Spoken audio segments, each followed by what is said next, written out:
I thought I'd just do a quick video of a handover on this bike. Because of the situation with COVID-19, we're trying to cut distances with customers, so we'll show you everything you need to know about this Peugeot 2015 model. Show you the keys first. That is for the bike, and that one is for the top box. First thing I'll show you is how to turn the bike on. Put the key into the ignition, turn the ignition to the right. You'll notice the dial goes up and down. I'll do that again for you so you can see. So if you turn it on to the right, that dial goes up and down. Then what you need to do is either hold either the front or the rear brake. I always hold the rear brake, it just makes it a bit easier. All you do is press the start button and give it a little bit of throttle. Only a tiny little bit. I can start straight up. On this model, your lights are always on, so you don't have to worry about your lights being on and off. The only thing you do have to operate, the only thing you have to operate is the high and low beam, which is this here. So you click it up, the high beam will come on. So if you want to flash anybody, or you're going down a country road, put that on, your high beam will on, but it'll also tell you it's on there. Make sure you turn it off when oncoming traffic will come towards you, otherwise you will dazzle them. You've got here your front brake, and there you've got your back brake. To turn the bike off, all you have to do is turn the switch left. So at night when you're locking it up, turn the steering wheel all the way to the left, and as you can see, it's telling you to push the key in to lock it. So it's a bit awkward on the side. So you push the key down and turn it. Just waggle that steering, and then that's the steering lock on. To turn the steering lock back off, just put the key in, put it back to the middle. So the next thing I'll show you is how to open the seat. The seat is locked now. There's two ways on this. I'll show you the first way.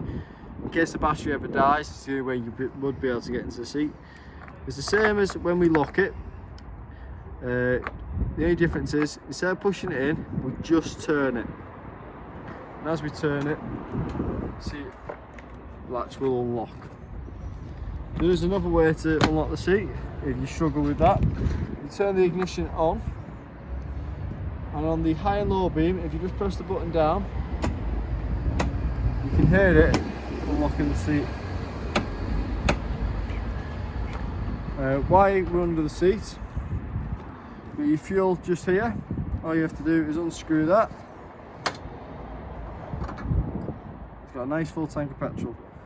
When you put it back in, you've got these two little locating pins that go into here.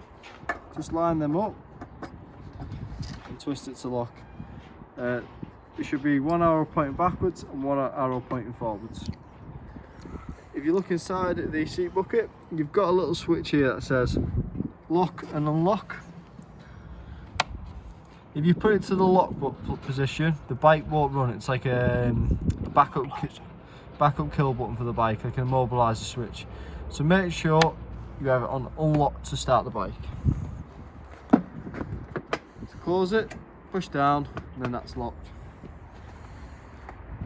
You've also got a little cubby hole here, got a glove compartment.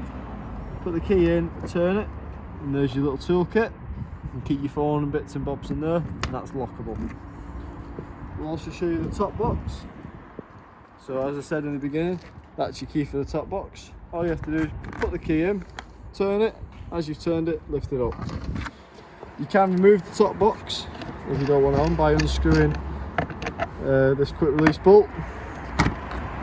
The top box comes off. To put it back on, you've got a locating pin just here, and then that locates into this here. So all you do is you slide that in, undo the top box, and you'll notice the bolt holes should just line up. Put the bolt in and screw. One thing you've got to be careful with these on these top boxes, you need the key to unlock them, but you don't need the key to lock them. So if you were to leave your key inside, which I won't do, and just it falls and close, can't open it. So that's one thing. We have a lot of people who have like left keys in there. When they've nipped in, they come in, the wind has blown it closed, and you can't get back into it. That's virtually everything we showed you on the bike. I'll show you dead quickly as well how to check the oil.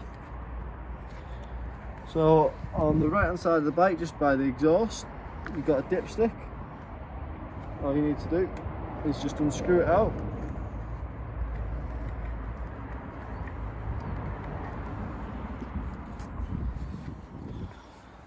So what you have on the dipstick are these little tiny marks here. So you've got your low mark at the very bottom and the top mark is the high.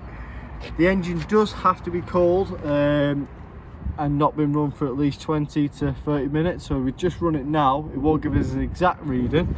We'll show you what you're looking for. Dip it in, bring it back out, and at the moment it is showing no oil in it, but that's because we've had it running. You need to leave it for 20 minutes.